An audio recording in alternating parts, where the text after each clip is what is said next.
A solid sphere of mass m and radius r is placed inside a hollow thin spherical shell of mass capital M. इसका मास m है और यहाँ तक का जो radius है छोटे वाले का छोटा r दे रखा है, उसका मास दे रखा है m, small m. As shown in figure, a particle of mass m dash is placed on the line joining the two centers. ये और ये पे देख सकते हैं आप, ये लाइन जो है, ये इस लाइन पर एक मास m डैश रखा जा रहा है at a distance x from the point of contact. ये है point of contact POC. Find the magnitude of resultant gravitational force on this particle due to the sphere and the shell if x की अलग अलग values है. फिर से देखें, gravitational force is nothing but जो भी मास रख रहे हैं इनटू जी. बस तो आप जीपी निकालते रहिए, आपका आंसर आता रहेगा. तो इस रीजन में जीपी की वैल्यू क्या होगी निकालना है. तो पहले पार्ट करते हैं ए. ये पार्ट है कहाँ? ये इस स्फीयर के अंदर है. कहाँ पे? X is greater than R, यानी कि यहाँ पर है कहीं. आर से बड़ा है पर टू आर से छोटा. सो पॉइंट जो है इनसाइड द स्मॉल स्फीयर है. The M dash is inside M. पहली बात तो ये हो गई. और डिस्टेंस दे रखा है, तो हमको पता है कि बाहर वाला जो शेल है उसकी वजह से अंदर ग्रेविटेशन फील्ड कभी नहीं होती, तो वो काउंट ही नहीं होगी. ग्रेविटेशनल फील्ड केवल और केवल छोटे वाले बॉल की वजह से होगी. वो भी काउंट नहीं होती अगर वो हॉलो होता, पर वो हॉलो नहीं भरा हुआ है ना.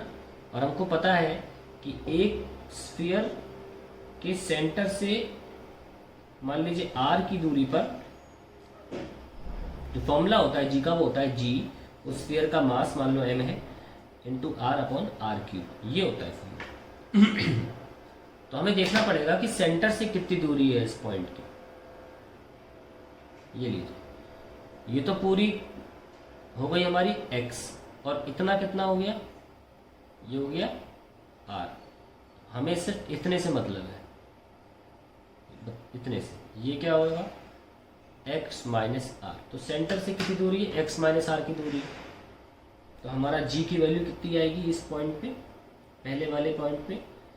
g m upon R, sorry इसका पूरे का रेडियस तो छोटे r से दिखाना है, आर क्यूब.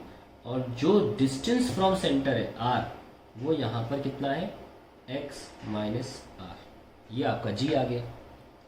तो फोर्स कितना हो जाएगा? Force will be g mm dash divide by R cube x minus R. ये आ गया आपका फोर्स. पहला पार्ट सॉल्व हो गया. जगह कम होने की वजह से आइए नेक्स्ट पेज पे आ जाते हैं. ये हमारा हॉलो स्फीयर था और उसके अंदर हमने एक सॉलिड स्फीयर रखा हुआ था. अंदर के पॉइंट ले तो हो गया. अब हमें इसी लाइन पर हमें देखना है x is greater than 2r but less than capital 2r. तो इसका रेडियस तो कैपिटल r है ना. तो अगर x की वैल्यू, ये कैपिटल 2r तो पूरा ये है क्योंकि डिस्टेंस यहाँ से काउंट हो रहे हैं. इससे कम रखना है x को, पर हमें रखना है 2r से ज़्यादा. ये वाले छोटे 2r से ज़्यादा, यानी कि अब बॉल के बाहर आ गया. यहाँ ले लेते हैं कोई पॉइंट P, यहाँ पर निकालना है. पर ध्यान रखें अभी भी जो मास m है कैपिटल M, उसकी वजह से ग्रेविटेशनल फील्ड काउंट नहीं होगी क्योंकि शेल के अंदर ग्रेविटेशनल फील्ड जीरो होती है. So GP due to m is zero. हमें सिर्फ स्फीयर की वजह से निकालनी. सो आइसोलेटेडली बना लो ताकि इजी लगे देखने में. एक स्फीयर से किसी दूरी पर यहाँ पर ग्रेविटेशनल फील्ड लिखनी है, बस बहुत आसान है. क्या फॉर्मूला होता है हमको पता है, GP is equal to GM by, और ये डिस्टेंस, सपोज ये डिस्टेंस कुछ y ले लो, है ना. y है तो it is GM by Y square. That's it, खत्म. ओ सॉरी, इसका मास छोटा m था. ये आ गया आंसर. अब हमें y लिखना आना चाहिए. That's it. कैसे लिखें? GM बाय, भाई ये यहाँ से लेकर यहाँ तक तो x था, और ये कितना है स्मॉल आर, तो x माइनस आर का whole square is the GP, that's it. y की वैल्यू आ गई। तो फोर्स कितना होगा m dash into G M by X minus R का whole square, that is arrange करके लिख लें, ये लीजिए आंसर आ गया। थर्ड पार्ट है when x is greater than 2r। अब दोनों की वजह से भाई लिखना पड़ेगा हमें। अब बाहर चला गया है, इसको रेड पेन से दिखा देते हैं। अब ये पॉइंट यहां कहीं है, ये है x की वैल्यू,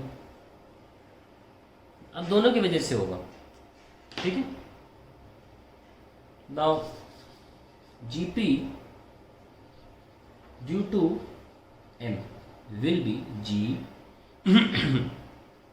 उसका मास m और उसके सेंटर से दूरी इस पॉइंट की कितनी होगी, इसके सेंटर से दूरी होगी x पूरा minus capital R, okay. So it is x minus capital R